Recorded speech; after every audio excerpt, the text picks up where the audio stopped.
자, 고맙습니다. 많이 박수해 주셔서 고맙습니다. 자, 여러분 안녕하세요. 반갑습니다. 모두들 건강하시죠? 요즘같이 건강에 신경을 써야 될 때가 있겠나 싶을 정도로 건강이 중요한 것 같습니다. 몸도 건강하시고 마음도 건강하시고 또 믿음도 건강하시면 좋겠습니다. 자, 강의를 하기 전에 먼저 CTS에게 감사의 말씀부터 드려야 될 것 같습니다. 요즘 같은 때에 이런 귀한 프로그램을 준비해 주신 게 감사하고 또 부모님들과 함께 하게 된 것도 감사를 드리고요. 우리 마음 깊이 감사의 마음을 전합니다. 자, 오늘 주제를 미리 말씀하셨는데 가장 사람들에게 인기 없는 주제랍니다. 저도 그런 줄 몰랐습니다.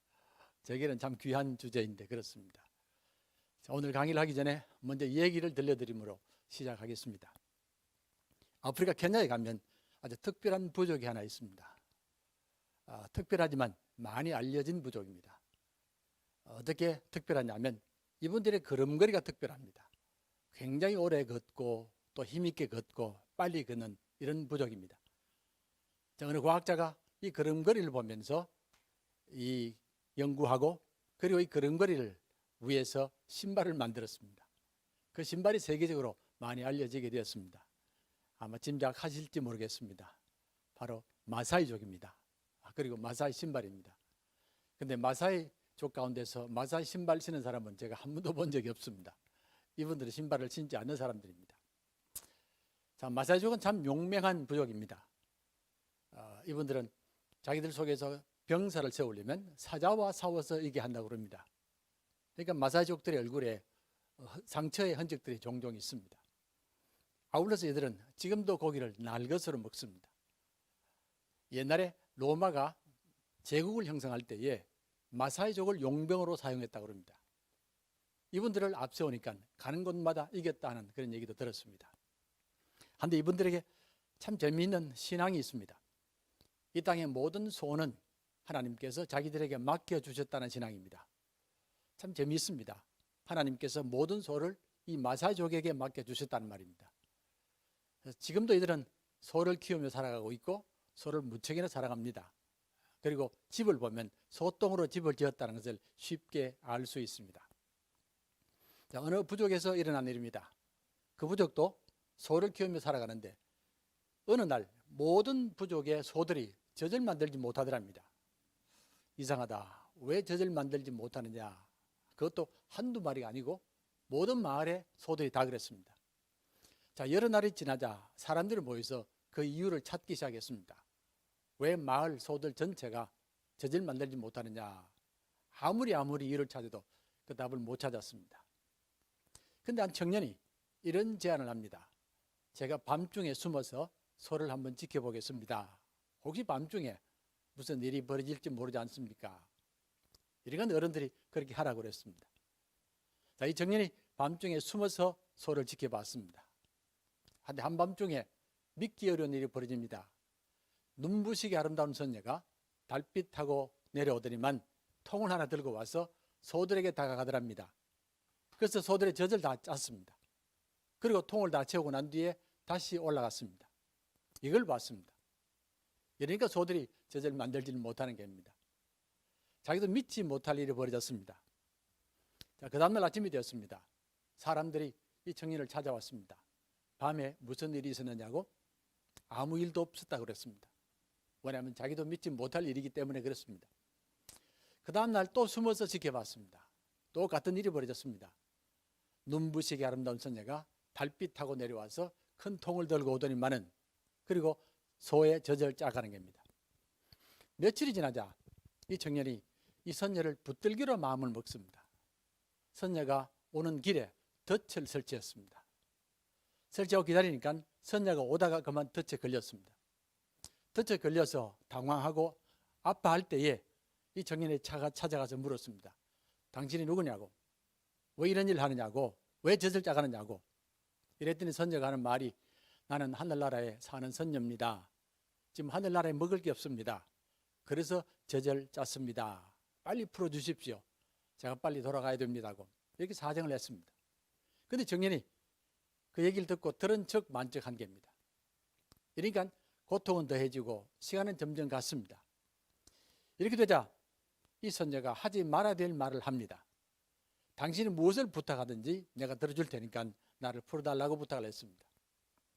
그러니까 정년이 한참을 있더니만 부탁할 게 있다고. 무엇입니까? 나와 결혼하자 그랬습니다. 그러니까 선녀가 순간적으로 너무 당황했습니다.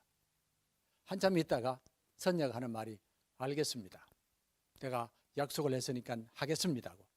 그러더니 그러면 제게 3일간 시간을 주십시오. 제가 하늘나라 다녀오겠습니다고. 그러니까 정년이 갔다 오라고 그랬습니다. 자, 3일이 지났습니다. 3일이 지나자 선녀가 다시 돌아왔습니다. 다시 돌아오는데 이번에도 큰 통을 하나 들고 왔습니다. 그러면서 하는 말이 내가 약속대로 돌아왔습니다. 약속대로 결혼하겠습니다. 그런데 저와 함께 사는 동안에 꼭 지킬 게 하나 있습니다. 어떤 경우도 이 상자를 열어서는 안 됩니다. 약속해 주십시오. 그랬습니다. 그러니까 정년이 기꺼이 내가 상자를 열지 않겠다고 약속을 했습니다. 자, 그래서 두 사람이 결혼하고 아이들 낳고 행복하게 잘 살았다는 그런 재미있는 얘기입니다. 얘기 참 재미있으시죠? 근데 뭔가 조금 이상합니까? 자, 살면서 이 상자가 얼마나 궁금했겠습니까? 드디어 어느 날 남편이 이 상자를 열어야 되겠다고 마음을 먹습니다. 마침 아내가 집을 나간 틈을 타서 상자 곁으로 갔습니다. 다리도 떨리고 몸도 떨리고 손도 떨리고 그렇게 해서 떨리는 손으로 상자를 열었습니다. 여는 순간 깜짝 놀랐습니다. 그 상자 안에 아무것도 없는 빈 상자였습니다. 순간적으로 당황하기도 하고 분하기도 하고 아무것도 아니면서 빈 상자인데 왜 이렇게 사람을 그동안 애간장을 태웠느냐고. 그래서 얼굴이 붉어락 푸르락 하는데 아내가 집으로 들어왔습니다. 들어오면서 남편의 얼굴을 보는 순간 이 사람이 열었다는 것을 알았습니다. 당신이 열었죠? 열었다고. 아니 아무것도 없었다고. 그러니까 아내가 하는 말이 저는 더 이상 당신과 함께 살 수가 없습니다. 아니 왜 못 사느냐고. 빈 상자였고 내가 아무것도 가져가는 게 없는데. 이러니까 아내가 하는 말이 저는 당신이 언젠가는 상자를 열 줄 알았습니다. 제가 당신과 살지 못하는 이유는 그 상자 안에 아무것도 없다고 말했기 때문에 그렇습니다. 실제로 아무것도 없었다고. 아닙니다. 그 상자 안에는 제게 생명과도 같이 소중한 것들이 들어가 있습니다. 그 안에는 제가 떠나온 하늘나라의 공기도 들어가 있고 냄새도 들어가 있고 빛도 들어가 있습니다. 저는 이 땅을 살면서 어려울 때마다 이 상자를 열어서 하늘나라의 공기를 맡기도 했고 빛을 보기도 했습니다. 제게 생명처럼 소중한 것을 보지도 못하고 또 느끼지도 못하는 당신과 어떻게 살겠습니까? 라고.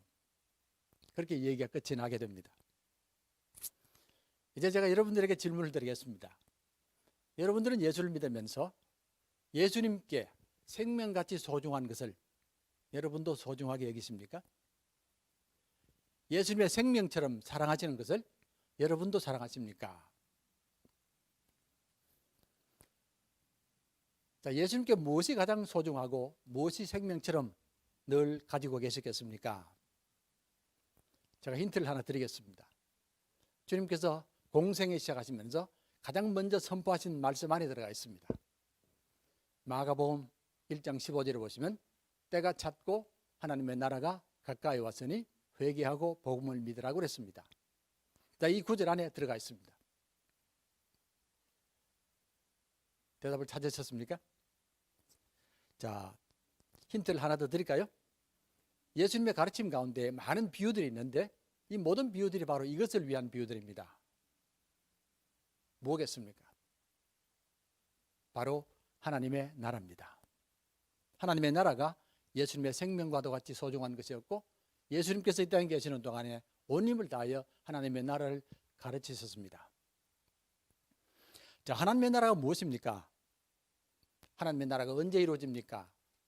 왜 이루어져야만 합니까? 어떻게 이루어져야만 합니까?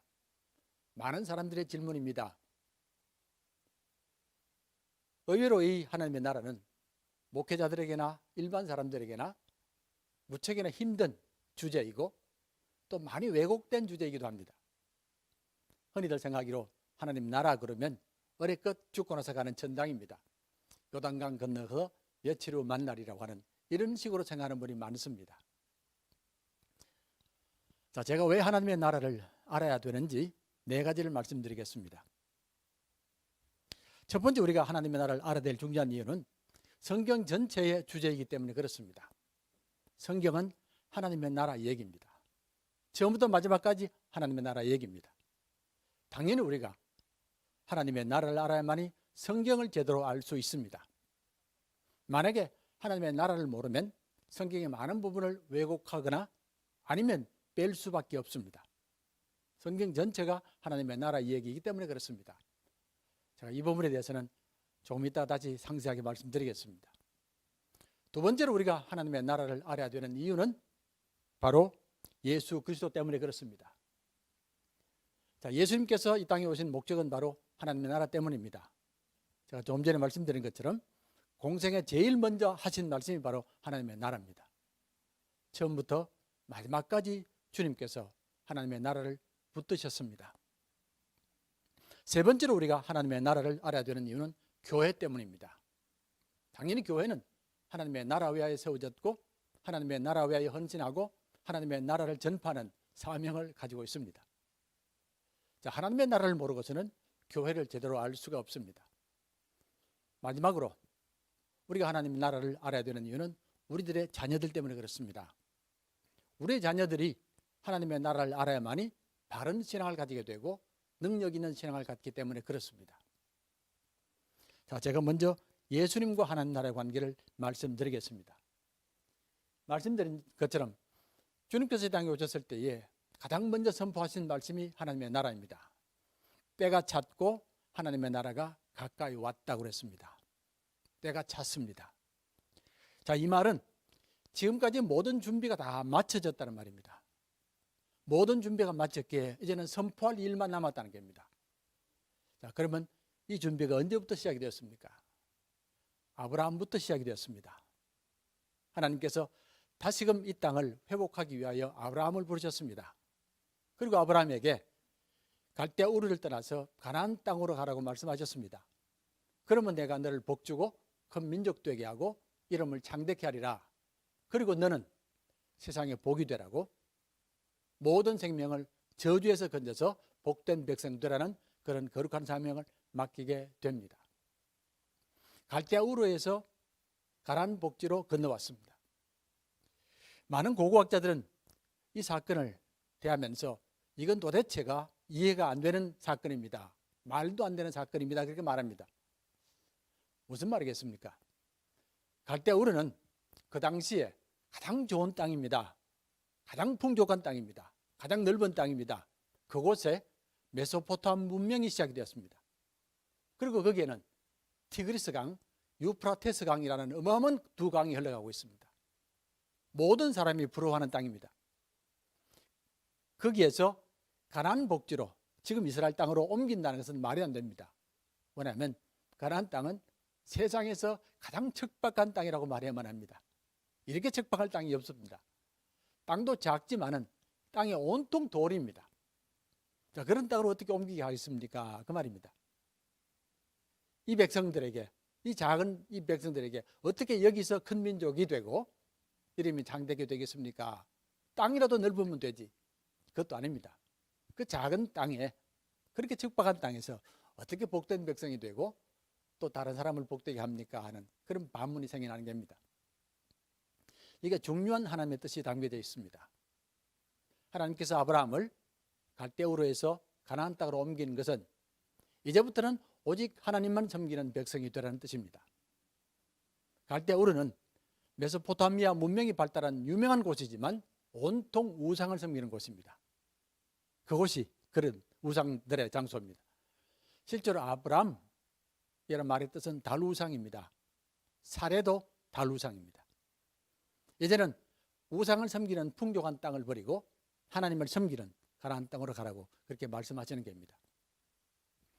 자, 그래서 아브라함부터 시작된 하나님의 나라 준비가 이삭으로 이어지고 야곱으로 이어지고 요셉으로 이어지면서 주님까지 왔습니다. 그래서 때가 찼다고 말씀하시는 겁니다. 우리가 1988년에 올림픽을 개최했습니다. 자, 올림픽이 결정된 것은 1979년입니다. 9년 지난 뒤에 9년 동안 이 행사를 준비를 했습니다.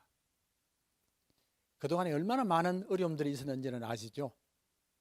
당장 박정희 대통령이 그 다음에 죽었습니다. 아웅산 사태가 벌어졌습니다. 칼기 사태가 벌어졌습니다. 이런 많은 어려움을 겪고 난 뒤에 준비가 다 마쳤을 때에 마침내 대통령이 개회를 선포하는 겁니다. 이제부터 24회 올림픽을 시작하겠습니다. 바로 이 선포입니다. 아브라함부터 시작된 그 준비가 다 마쳤을 때에 수많은 어려움을 겪었지만 마쳤을 때에 비로소 선포하는 겁니다. 이게 하나님의 나라입니다. 그렇다면 주님의 모든 사역들은 하나님의 나라를 위한 것이라고 말할 수밖에 없습니다. 자, 주님께서 공생하시면서 많은 것을 가르치셨습니다. 특별히 비유로 가르치는 내용들이 많습니다. 대표적으로 마태복음 13장에 보면 많은 비유들이 나옵니다. 씨 뿌리는 비유, 겨자씨 비유, 누룩 비유, 가라지 비유, 이런 비유들이 많이 나오는데 모두가 하나님의 나라에 관한 비유들입니다. 마태복음 5장에서 7장까지의 산상수훈 또한 하나님의 나라를 위한 비유입니다. 여기서 예수님께서는 하나님 나라 백성의 삶이 어떤 모습이 되느냐를 분명히 말합니다. 예수님의 사역 가운데서 중심적 사역이 가르치심인데 이 가르치심이 모두가 다 하나님의 나라의 가르침들입니다. 사역은 어떻습니까? 사역 또한 하나님의 나라를 위한 사역들입니다. 예수님의 사역 중에서 제일 큰 사역이 생명을 회복하는 사역입니다. 구원하는 사역입니다. 병든 자들, 귀신 들린 자들, 버림받은 자들, 소외된 자들, 심지어는 죽은 자들까지도 찾아가셔서 그들의 손을 잡아주셨고 그들과 함께 식탁을 나누셨고 그들을 하나님의 백성으로 회복시키신 겁니다. 큰 사랑으로 큰 은총으로 이들을 회복시켜 주셨습니다. 아울러 예수님의 마지막 십자가와 부활 사건, 이 또한 하나님 나라 사건입니다. 십자가에서 다 이루었다고 그랬습니다. 다 이루었다고. 하나님의 나라를 이루셨다는 말입니다. 그리고 부활하셨습니다. 당연히 이 사건도 하나님 나라 사건입니다. 이 사건이 다 마쳐지면서 예수님께서 교회를 세우게 됩니다. 말씀해 보시는 것처럼 공생의 첫 선포도 하나님의 나라였고 가르치심도 하나님의 나라였고 사역들도 하나님의 나라입니다. 그리고 십자가 부활도 하나님의 나라입니다. 마지막 모든 성도들에게 당부하는 게 있습니다. 너희는 가서 모든 족속으로 민족으로 제자를 삼고 아버지와 아들과 성령의 이름으로 세례를 베풀고 내가 너희에게 분부한 모든 것을 가르쳐 지키게 하라. 볼지어다 내게 세상 끝날까지 너희와 항상 함께 있으리라 하시니라 그랬습니다. 이런 분부를 하시고 난 뒤에 주님께서 교회를 세우시게 됩니다. 마가의 다락방에 모였던 120명의 성도들에게 성령이 주어지게 됩니다. 성령이 주어지게 되자 모두가 방언을 하기 시작합니다. 이때 많은 사람들이 방언을 하면서 너무너무 놀랐고 당황했습니다. 그때 모습을 성경은 이렇게 기록합니다. 놀라며 당황하여 이 어찌 된 일이냐고, 놀라고 당황하며 이 어찌 된 일이냐고 이렇게 반응을 보입니다. 자, 여러분은 어떻습니까? 여러분이 기도하시다가 갑자기 방언이 터졌다. 그때 반응이 어떻겠습니까? 얼마나 감격스럽겠습니까? 얼마나 감사하겠습니까? 기뻐 견디지 못할 겁니다. 그런데 이 120명의 성도들은 놀라며 당황하고 어찌된 일이냐라고 이렇게 묻습니다. 그 이유를 베드로가 이렇게 설명을 합니다. 이 사건은 요엘 선지자의 예언이 이루어지는 것이라고. 요엘 선지자의 말씀을 보면 마지막 때에 모든 하나님의 종들에게 성령을 부어줄 것이고 너희 자녀들은 예언할 것이고 젊은 사람들은 환상을 볼 것이고 늙은 사람은 꿈을 꾸리라고 말씀하셨습니다. 이제는 성령이 모든 사람에게 부어진다고 약속한 그 약속이 그곳에서 이루어진 겁니다. 이렇게 되자 교회는 처음부터 성령의 역사를 힘입으면서 땅끝까지 하나님의 나라 복음을 전파하기 시작합니다. 구약시대에 그렇게 전도하라고 부탁했지만 전도하지 않았던 민족인데 이제는 초대교회 성도들은 땅끝까지 나아가서 전도를 시작합니다. 우리가 그 기간을 첫 30년이라는 단어가 있습니다. 첫 번째 30년 동안 이 성도들이 인도까지 건너가게 됩니다. 엄청난 거리를 가면서 하나님의 복음을 전파하는 역사가 나타나게 된 것입니다. 자, 마지막에 우리가 하나님의 나라를 알아야 되는 이유가 있습니다. 우리들의 자녀들 때문에 그렇습니다. 우리들의 자녀들입니다. 지금 우리 자녀들이 가장 힘들어하는 것이 무엇이겠습니까? 여러분들은 뭐라고 생각하십니까? 저는 이렇게 생각합니다. 이 세상이 왜 이래? 세상이 왜 이래? 이것 때문에 자녀들이 고통을 많이 받습니다. 엄청나게 변화가 급하게 일어나고 있고 엄청난 것들이 쏟아지고 있고 엄청난 것들이 섞이기 시작합니다. 이런 세상의 모습을 보면서 세상이 왜 이래라고 이렇게 물을 수밖에 없습니다. 세상을 이해해야만이, 세상을 받아들여야만이 살 용기가 날 텐데 지금 사태 속에서는 세상을 받아들일 용기도 없고 이해할 수도 없다는 겁니다. 자, 엄청난 변화가 다가오고 있습니다. 어제 됐던 일이 오늘 바뀌고 오늘 된 일이 내일 또 바뀌고 이랬습니다. 어제 스마트폰을 샀는데 오늘 또 바꿔야 되고, 어제 컴퓨터를 샀는데 오늘 바꿔야 되고, 어제 차를 샀는데 오늘 바꿔야 되고, 이렇게 변화가 심합니다. 아울러 엄청나게 많은 것들이 몰려오기 시작합니다. 정보가 엄청나게 몰려오고 기술이 엄청나게 몰려오고 그리고 지식이 엄청나게 몰려오고 아울러서 우상들이 엄청나게 밀려오고 거짓들이 함께 엄청나게 몰려오고, 이런 세상 속에서 어떻게 내가 믿음으로 살 수 있느냐, 내가 어떻게 삶의 목표를 정할 수 있고 삶의 방향을 정할 수 있고 삶의 사명을 발견할 수 있느냐, 어떻게 우리 자녀들이 할 수 있겠습니까?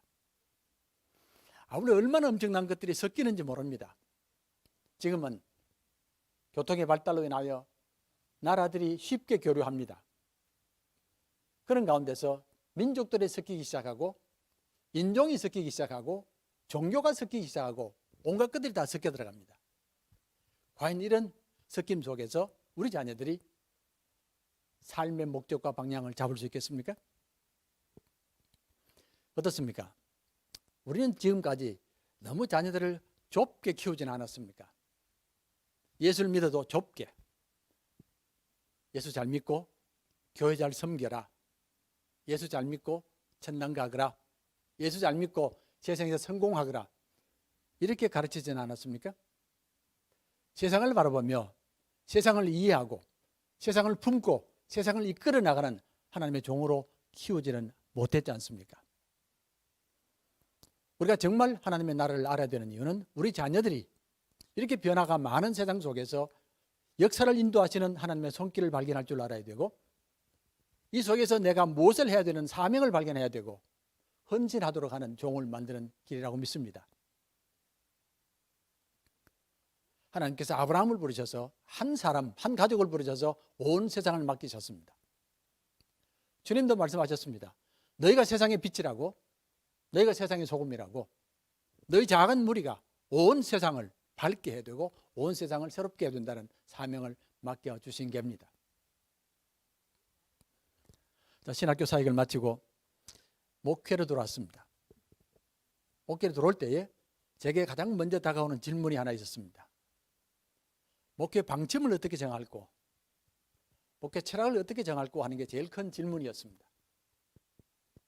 그 당시만 해도 온통 축복신앙이 목회 방침이었습니다.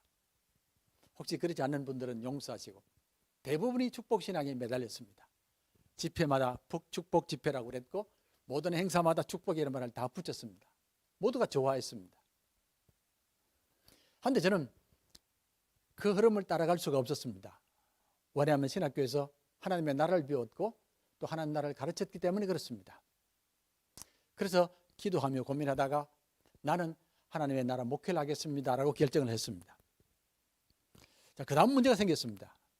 그럼 어느 곳을 가야, 어느 교회를 찾아가야지 하나님의 나라 목회를 하는 교회가 있습니까? 이걸 찾을 길이 없었습니다. 그래서 결국에는 혼자 기도하며 고민하면서 하나님의 나라를 만들어 갔습니다. 그러기에 실수도 많이 했고 잘못도 많이 했고 시행착오도 많이 겪었습니다. 아직까지도 하나님의 나라가 결코 쉬운 것은 아닙니다. 늘 기도할 수밖에 없고 늘 하나님의 도움을 받을 수밖에 없는 그런 사역이라는 것을 제가 알고 있습니다.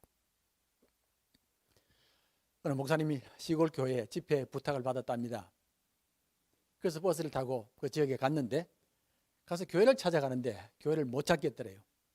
그래서 두리번 거리는데 마침 할아버지 한 분이 옆에 앉아 계셨습니다. 그래서 찾아가서 묻기를, 할아버지, 제가 지금 교회를 찾는데 교회를 어떻게 가야 됩니까? 라고.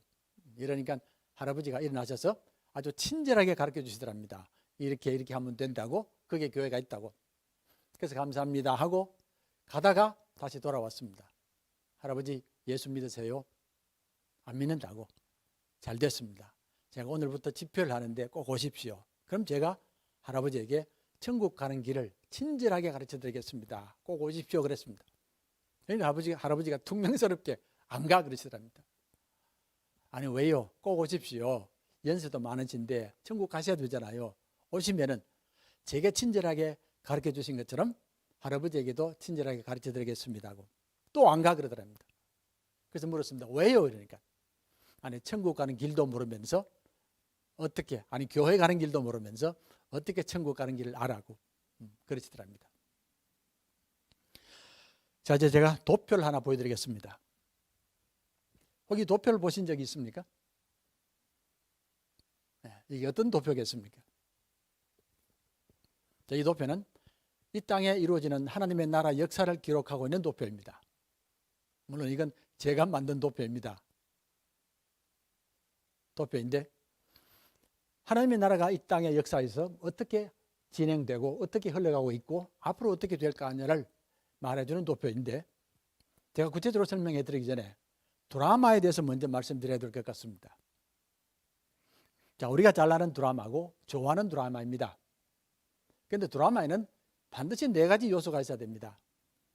한 주제가 있고 한 주인공이 있고 한 얘기입니다. 그리고 재미가 있습니다. 동의하시죠? 모든 드라마에는 반드시 주제가 하나입니다.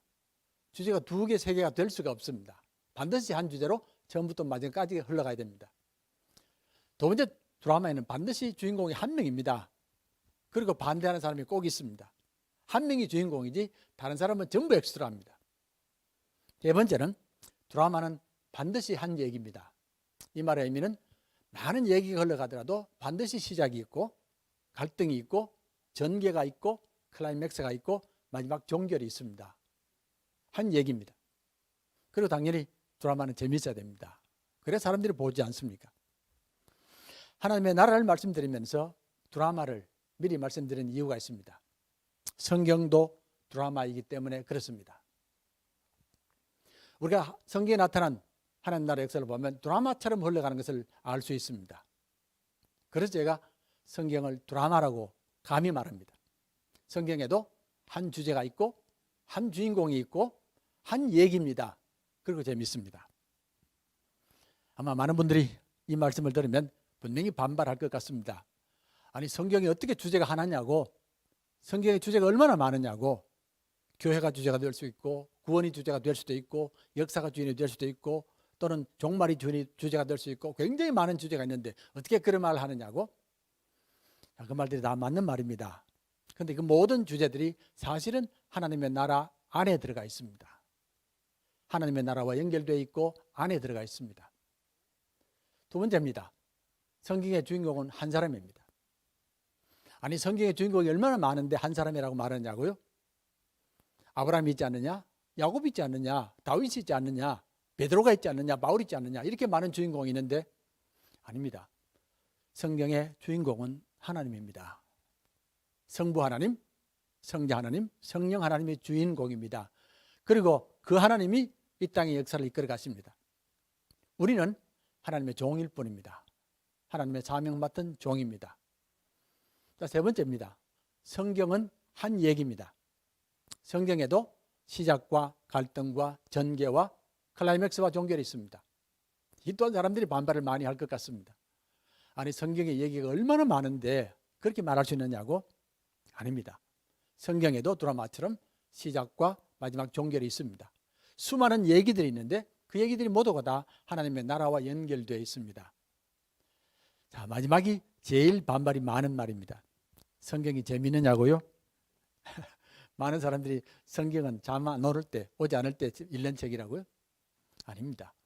여러분들이 성경을 하나님의 나라 관점에서 보면 얼마나 재미있는 책인지 모릅니다. 너무너무 재미있는 책입니다. 이제 제가 이 도표를 가지고 하나씩 말씀드리겠습니다. 제일 먼저 1막입니다. 전체가 6막으로 구성되어 있습니다. 빨간 글씨로 6까지 보이실 텐데 1막이 시작되면 하나님의 나라가 시작되는 겁니다. 하나님이 만드신 나라가 시작되는 겁니다. 나라는 말에는 반드시 주권이 담겨져 있고 땅이 담겨져 있고 백성이 담겨져 있고 법이 담겨져 있습니다. 하나님이 만드신 나라가 시작이 되는 겁니다. 하나님이 만물을 만드셨고 사람을 만들었습니다. 하나님 보시기에 심히 기뻐하셨습니다. 각자도 기뻐하셨지만 모든 것을 다 기뻐하셨습니다. 특별히 하나님의 나라에는 모든 관계들이 아름다웠습니다. 하나님과 사람의 관계가 아름다웠고 사람과 사람의 관계가 아름다웠고 사람과 자연의 관계가 아름다웠습니다. 그리고 나 자신과의 관계도 아름다웠습니다. 창세기 1장 2장을 보시면 이 관계들을 너무너무 신비하게 아름답게 표현하고 있습니다. 하나님과 사람의 관계를 하나님의 형상으로 사람을 지었다고 말합니다. 그 말의 의미는 어머니가 자식을 낳는 모습입니다. 내 생명을 떼어서 자식을 낳았습니다. 내가 자식을 극진히 사랑한다고, 또 자식은 어머니를 전적으로 의지한다고 하는 이런 관계가 하나님과 우리의 관계입니다. 두 번째 이웃의 관계는 당신은 내 뼈 중에 뼈요 살 중에 살이란 말로 표현이 됩니다. 이 말의 의미는 당신이 아파하면 내가 아파하고 당신이 기뻐하면 내가 기뻐합니다. 그것도 깊은 곳까지 진심으로 한다는 겁니다. 뼈까지. 그러니까 이게 사람과 사람의 관계입니다. 자, 세 번째 관계는 사람과 자연의 관계입니다. 하나님께서 자연을 주셔서 이 백성들을 축복하셨고 사람들은 자연을 귀하게 여기면서 아름답게 돌보아 나갔습니다. 얼마나 아름다운 관계인지 모릅니다. 여기에는 착취함도 없고 이용함도 없고 함부로 대함도 없습니다. 하나님이 주신 것을 생명을 다하여 귀하게 여기는 이런 모습입니다. 마지막으로 나 자신에 대해서도 아주 아름다운 모습이 나옵니다. 성경에서는 내가 벌거벗어서나 부끄럽지 아니하더라 이렇게 말합니다. 이 말의 의미는 옷을 입었느냐 입지 않았느냐 그 말이 아닙니다. 내가 누구 앞에서도 숨길 게 없습니다. 감출 게 없습니다. 나는 나 자신에 대하여 당당합니다. 떳떳합니다는 이런 뜻을 담고 있습니다. 성경은 이 모두를 가리켜서 샬롬이라고 말합니다. 하나님의 나라에 샬롬 평화가 있습니다. 이게 일막입니다. 얼마나 아름답게 드라마가 시작하는지 모릅니다. 한데 이 드라마가 이 아름다운 모습이 얼마 가지를 못합니다. 창세기 3장이 되면 그만 엄청난 일이 벌어집니다. 아시는 것처럼 아담과 하와가 선악과를 따먹는 사건이 벌어집니다. 자, 선악과를 따먹는 게 뭐 그렇게 큰 사건이냐고 물으실지 모르겠는데 굉장히 큰 사건입니다. 성경에서는 이를 단지 과일을 먹었다는 게 아니고 하나님처럼 되려고 했다고 그랬습니다. 하나님처럼 되려고 피조물이 창조점처럼 백성이 왕처럼 되려고 한 영모가 일어난 겁니다. 어마어마한 사건이 벌어진 겁니다. 결국 이들이 에덴 동산에서 쫓겨났습니다. 모든 걸 다 잃어버렸습니다.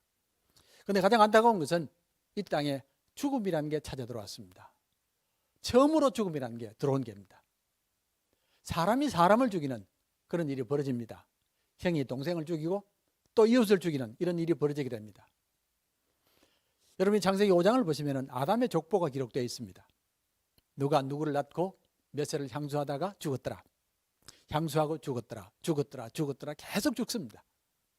이제는 죽음이 사람의 마지막 운명이 되어버렸고 모든 사람은 죽음의 두려움 속에 살 수밖에 없는 겁니다. 물론 한 사람이 예외인 건 아시죠? 네, 에녹이 예외입니다. 어쨌든 죽음이라는 것이 사람만 아니라 온 세상을 뒤덮어 버렸습니다. 결국에는 하나님께서 노아 홍수로 심판을 하시게 됩니다. 심판하시면서 많은 사람들이 어려움을 당했고 그리고 땅도 함께 어려움을 당합니다. 심판 뒤에 노아의 8 식구가 이 땅에 다시 출발합니다. 이제 이들이 세상을 다시 회복해야 될 사람들입니다. 분명히 이들이 회복할 것이라고. 그래서 8명으로부터 70부족이 만들어집니다. 이들이 하나님의 나라를 회복할 것이라고 기대합니다. 한데 웬일입니까? 시날 평지에서 엄청난 일이 벌어집니다. 사람들이 바벨탑을 짓는 겁니다. 바벨탑을 지으면서 우리가 그 자리에 올라가서 하나님의 자리에 올라가서 하나님이 되겠다는 엄청난 죄를 짓는 겁니다. 자, 이렇게 됐을 때에 하나님이 사람을 어떻게 하겠습니까? 그렇게 사랑했고 그렇게 축복했고 믿었던 사람인데 사람을 어떻게 하겠습니까? 여러분은 사람을 어떻게 하겠습니까? 제 같으면 사람을 포기하겠습니다. 노아 홍수 심판까지 받아놓고 또 이런 일을 하면 당연히 사람을 포기할 수밖에 더 있겠습니까? 차라리 개를 쓰면 어떻습니까? 개가 좋은데요. 개가 얼마나 말을 잘 듣고 순종하는데 그럴지 모르겠습니다. 그런데 놀랍게도 하나님께서는 다시 사람을 부릅니다. 사람을 불러서 사람을 구원하게 하십니다. 이게 바로 산막입니다. 여기서 아브라함이 시작되는 겁니다. 아브라함이 하나님의 부름을 받고서 하나님의 거룩한 사역을 출발하게 됩니다. 말씀드린 것처럼 갈대아 우르에서 가나안 땅으로 옮겼고 거기서부터 하나님의 거룩한 역사를 시작합니다. 아브라함은 분명히 알았습니다. 하나님께서 나를 부르신 것은 결코 나만 구원받기 위함이 아니다. 나만 잘 살기 위함이 아니다. 온 땅의 생명들을 구원하기 위함이라는 것을 알았습니다. 아브라함이 이어서 그 믿음을 이삭이 받았고 야곱이 받았습니다. 요셉까지 받았습니다. 요셉 때가 되면 이 백성들이 애굽으로 건너가게 됩니다. 400년 동안 애굽에서 삽니다. 자, 처음에는 환대를 받았지만 시간이 지나면서 그만 이스라엘 백성들이 바로의 노역자들이 됩니다. 궁굴을 짓는 노역의 동원이 되는 겁니다. 고통을 많이 겪습니다. 그러다가 모세의 인도로 시내산에 도착을 했습니다. 시내산에 도착했을 때 하나님께서 이 백성들에게 언약을 맺자고 제안을 합니다. 내가 너희 하나님이 되고 너희는 내 백성이 되라고 언약을 맺자고 약속을 합니다. 그것도 피로 언약을 맺자고 약속을 하십니다. 한두 사람과 언약을 맺은 것이 아니라 온 백성과 함께 언약을 맺는 겁니다. 그러더니 갑자기 그곳에서 내가 나라를 만들겠다고 선포하십니다. 내가 너희들을 나라로 만들겠다고 그러시면서 나라 이름을 제사장 나라라고 불렀습니다. 출애굽기 19장 5절을 보시면 너희를 제사장 나라가 되게 하겠다고 말씀하셨고 이 백성들은 거룩한 백성 되게 하겠다고 말씀하셨습니다. 그리고 이 나라의 주권은 하나님이 가지고 계십니다. 하나님이 왕입니다. 그러고 나서 하나님께서 법을 허락해 줍니다. 그게 바로 십계명입니다. 제사장 나라가 무슨 나라입니까? 이들은 이 땅의 모든 죄인들을 인도해서 죄를 해결하고 하나님 백성으로 회복시키는 역할을 감당하는 그 나라가 제사장 나라입니다. 자, 거룩한 백성은 어떤 백성입니까? 이 백성은 하나님만 섬기는 백성입니다. 그렇게 거룩합니다. 모든 삶이 세상 사람과 다릅니다. 이제는 삶의 목적도 세상과 다르고 사명도 행동하는 모습도 다르다는 말입니다. 철저하게 율법을 지키라고 말씀하셨습니다. 그래야만이 너희들이 거룩한 백성이 될 수 있다고 말씀하시는 겁니다. 십계명을 보시면은 안식일의 계명이 나옵니다. 참 귀한 계명이고 첫 번째 거룩하다고 말한 계명입니다. 이 안식일의 축복이 이 땅에 온 땅에 지금 전파가 되었습니다. 예수를 믿든 믿지 않든 모두가 다 안식일을 지키고 있습니다. 만약에 이 날이 없었다면 우리가 얼마나 힘들겠습니까? 만약에 일주일 내내 공부한다, 일주일 내내 일한다, 이게 얼마나 힘든 일이겠습니까? 하나님께서 일주일에 하루를 쉬게 하심으로 이 땅의 모든 백성들이 안식의 은총도 안식의 쉼도 가지게 된 것입니다. 광야를 거치면서 가나안 땅에 도착을 했습니다. 가나안 땅에 도착했을 때 이들은 왕을 세우지 않습니다. 하나님이 왕이었기 때문에 그렇습니다. 사사들을 통해서 이 나라를 다스려 갔습니다. 참으로 특별한 나라고 거룩한 나라입니다. 그리고 제사장 나라입니다. 하지만 이 역사가 오래 가지를 못합니다. 사사기 마지막에 결국 이 백성들도 왕을 요구하게 됩니다. 우리에게도 왕을 달라고, 세상 사람처럼 왕을 달라고. 자, 세상 나라와 구별된 백성인데 세상 나라처럼 왕을 달라고 요구를 하는 겁니다. 근데 하나님께서 그 요구를 들어주십니다. 대신 조건이 있습니다. 왕이라도 세상 왕과 달라야 된다고, 하나님 말씀에 충실히 순종해야 되고, 세상 나라처럼 특권 의식을 가져서는 안 되고 백성을 섬기는 왕이 되라고 부탁을 합니다. 그런데 사울이 그만 이를 어겨버렸습니다. 결국 사울이 패하게 되고 다윗이 이어받습니다. 지금 중간에 보이시죠? 중간에 산처럼 올라온 그것이 다윗 자리입니다. 다윗이 하나님의 종이 되고 왕이 되면서 세상 왕과 달리 살았습니다. 하나님 말씀을 사랑했고 하나님께 순종하기를 기뻐했고 또 백성을 섬기되 하나님의 종으로 섬기게 된 것입니다. 조금만 더 힘쓰면 아마 창세기 1장 2장으로 돌아갈지도 모르겠습니다. 한데 그 소망이 그만 솔로몬을 거치면서 르호보암 때에 무너지고 맙니다. 솔로몬은 처음에는 참 좋은 왕이었습니다. 하나님께 지혜를 달라고 구한 좋은 왕이었는데 시간이 지나면서 애굽 왕을 따라가기 시작합니다. 거대한 궁궐을 지었고 거대한 군대를 만들었고 그리고 수많은 여인들을 데려왔고 수많은 우상들까지 데려왔습니다. 애굽 나라를 만든 겁니다. 제사장 나라가 애굽 나라가 되었습니다. 그 뒤에 르호보암 때에 남유다 북이스라엘로 갈라지면서 이 형제가 원수처럼 싸웠습니다. 약 500년 동안 싸우게 된 것입니다. 그 결과가 어떠합니까? 그 결과는 바벨론 포로입니다. 이스라엘 민족에게 있어서 가장 고통스러운 기간입니다. 바벨론 포로로 끌려갔습니다. 성전도 다 무너졌고 땅도 다 잃어버렸고 거룩한 백성의 모습도 다 잃어버렸습니다. 심지어는 이스라엘 왕도 잃어버렸습니다. 그 뒤로부터 이스라엘은 왕이 없습니다. 자, 이때 우리 모두는 생각합니다. 이제 하나님의 나라 역사가 끝이 났구나. 모든 것이 끝이 났구나. 하나님의 계획이 실패했구나라고 그렇게 결론을 내릴 수밖에 없습니다. 세상 사람들은 말할 겁니다. 하나님이 우상들에게 졌다는 말입니다. 바벨론의 거대한 신들에게 졌다는 말입니다. 그래서 역사가 끝이 난 줄 알았습니다. 한데 70년이 지나면서 이 백성들이 돌아왔습니다. 너무나 감격스럽게 돌아왔습니다. 돌아와서 성전을 회복하고 성벽을 회복하고 다시금 나라를 회복하기 위하여 애를 쓰기 시작합니다. 자, 이때 헌신한 분이 에스라입니다. 에스라가 돌아와서 자기 이름을 학사라고 부릅니다. 제사장이었던 자신을 학사라고 직함을 바꾸게 됩니다. 이건 특별한 의미가 있습니다. 이제부터 이 백성을 하나님 말씀으로 교육하겠다고, 하나님 말씀을 교육하는 길만이 이 민족이 살 길이고 모든 것을 회복하는 길이라고 굳게 믿고 학사라고 이름을 붙입니다. 이 칭호는 에스라만 가지고 있는 칭호입니다. 그래서 온 민족들에게 다시금 율법에 헌신합시다. 다시금 말씀에 헌신하자고 그랬습니다. 그것만이 우리가 다시 살 길입니다. 왜 우리가 바빌론에게 어려움을 당했습니까? 경제적으로 약해서가 아닙니다. 군사적으로 약해서가 아닙니다. 하나님 말씀을 소홀히 했기 때문에, 하나님 말씀을 버렸기 때문에 그렇습니다. 하나님 말씀만 바로 세워져 있으면 어떤 어려움도 넉넉히 이겨나갑니다. 이스라엘 민족의 마지막에 수많은 선지자들이 이스라엘 백성들의 제사를 공격했습니다. 왜 헛된 제사를 드리느냐? 왜 헛된 제물을 드리느냐? 왜 성회와 아울러 악을 행하느냐고 얼마나 선지자들이 공격했는지 모릅니다.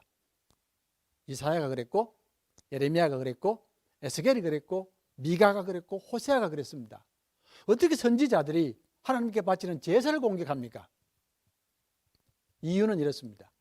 겉으로는 하나님께 드린 제사입니다. 속으로는 바알을 섬기는 제사입니다. 다시 말씀드릴까요? 겉으로는 하나님을 섬기는 제사입니다. 속으로는 바알을 섬기는 제사입니다. 천천의 수양이나 만만의 기름 같은 것을 요구하는 것은 바알이 하는 일이지 하나님이 하시는 일은 아닙니다. 아울러서 어마어마한 성전을 짓는 것은 바알이 하는 일이지 하나님이 하시는 일이 아닙니다. 하나님은 무조건 물질의 축복을 주겠다고 약속하시는 분도 아닙니다. 하나님의 축복은 거룩한 사명을 감당하는 것입니다. 분명히 제사를 드리고 하지만 실제로는 바알을 섬겼다는 겁니다. 왜 그랬겠습니까? 근본적으로 말씀이 무너졌기 때문에 그렇습니다. 말씀만 든든히 세워졌으면 제사가 바르게 설 텐데 절기가 바르게 지켜질 텐데, 사회가 바르게 될 텐데 말씀이 흔들렸기 때문에 이런 일이 벌어진 겁니다.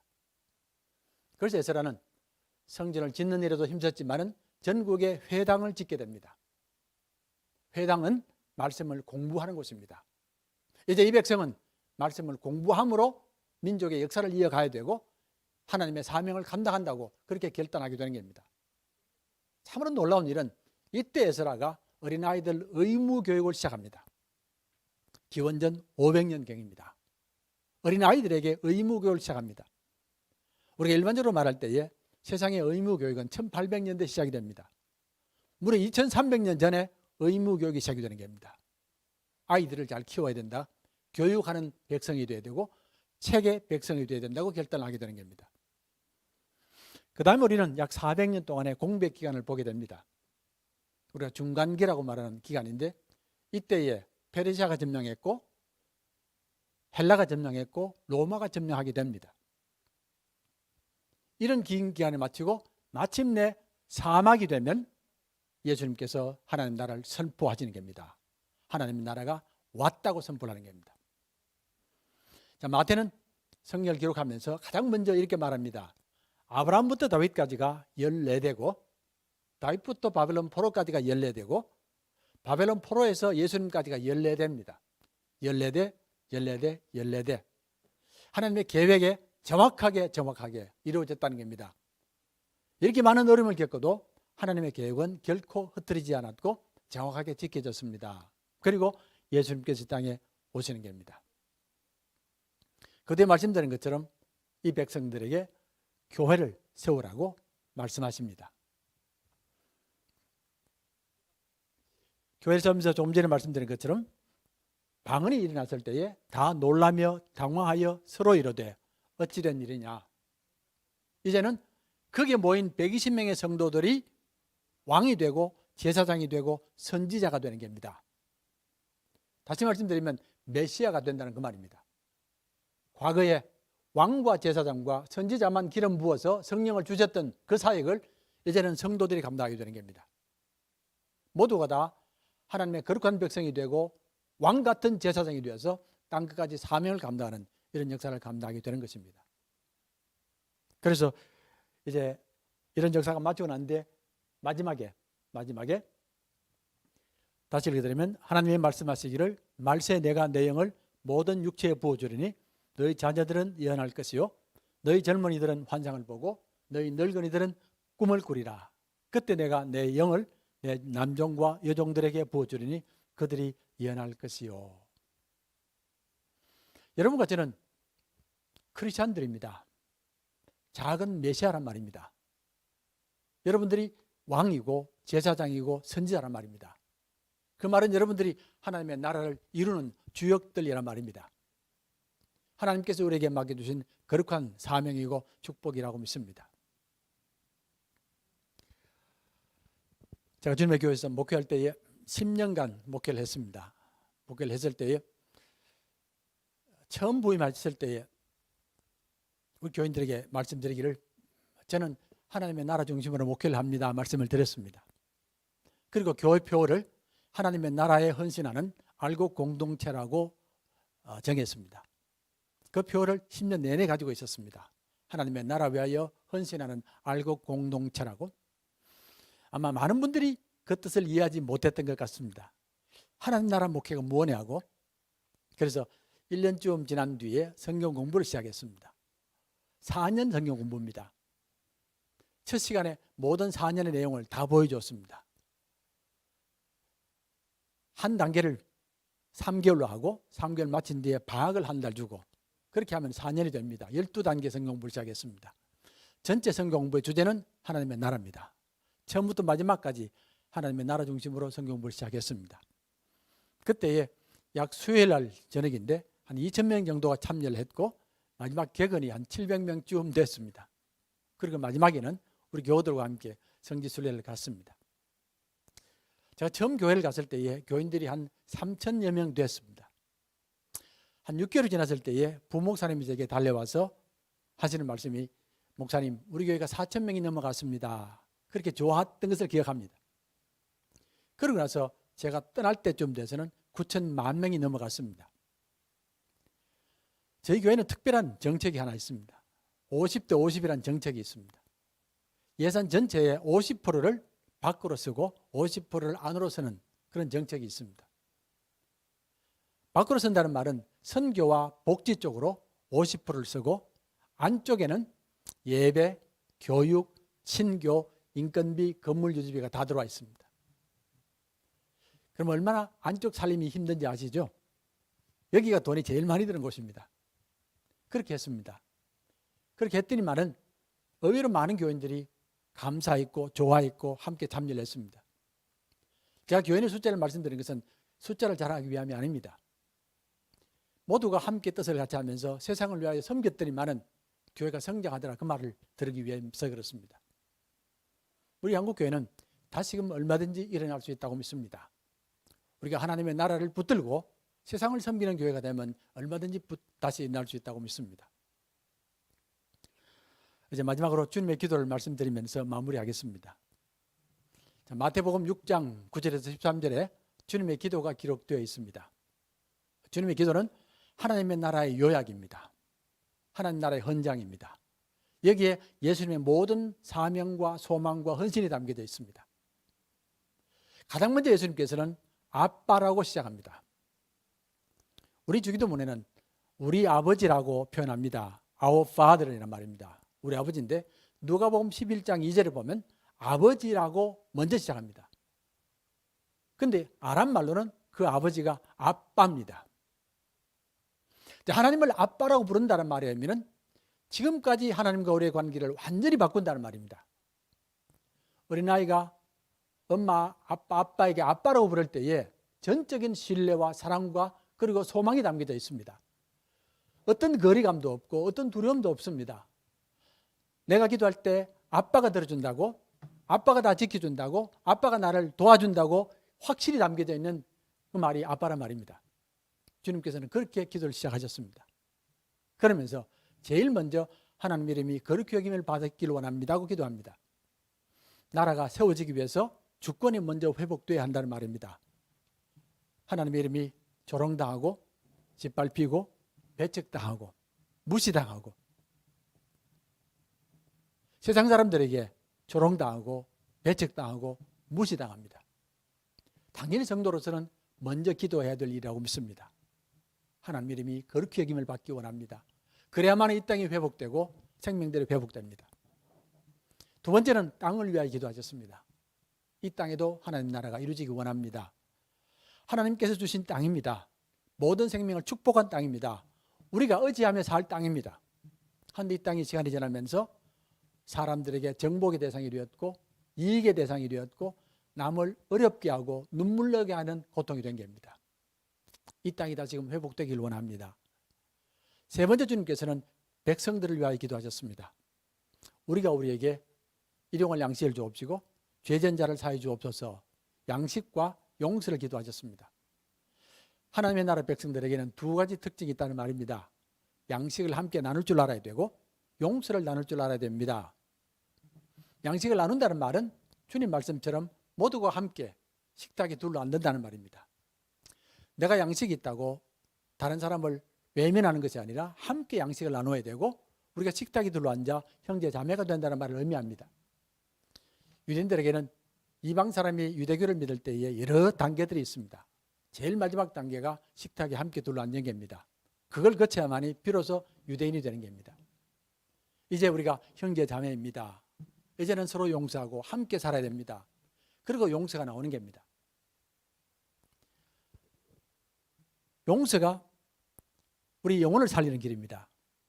칼 매닝그라는 유명한 심리학자는 만약에 정신병원 안에 있는 환자들에게 당신이 용서받았습니다, 이 사실만 확신시켜주면 그 다음 날로 75%가 정신병원을 나간다고 합니다.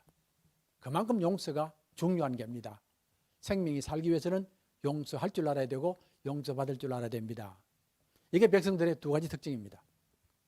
그리고 그 다음으로 악에게 빠지지 않게 해달라고 기도합니다. 아직도 이 땅에 악이 많습니다. 아직 하나님 나라가 이루어지지 않았습니다.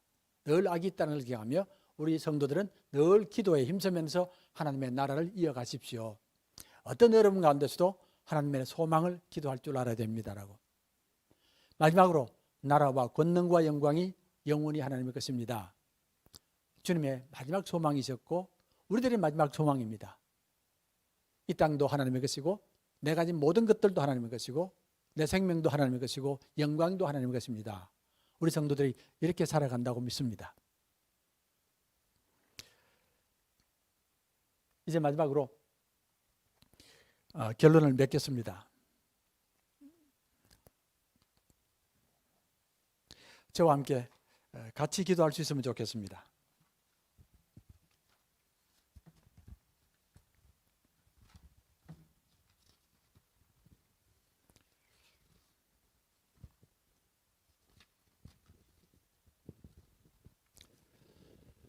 예, 혼자서 같이 따라하시면 좋겠습니다. 하나님은 모든 생명을 사랑하십니다. 오늘도 하나님의 나라는 이 땅에서 이루어지고 있습니다. 언젠가는 반드시 이루어질 것으로 믿습니다.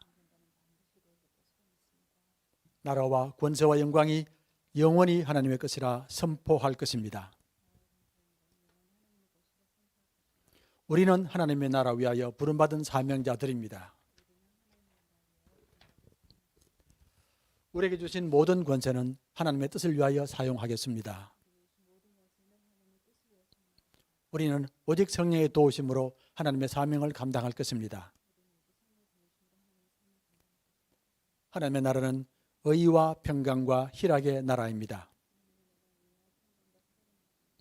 교회는 하나님 나라 위하여 헌신함으로 위대한 사명을 감당해야 할 줄로 믿습니다.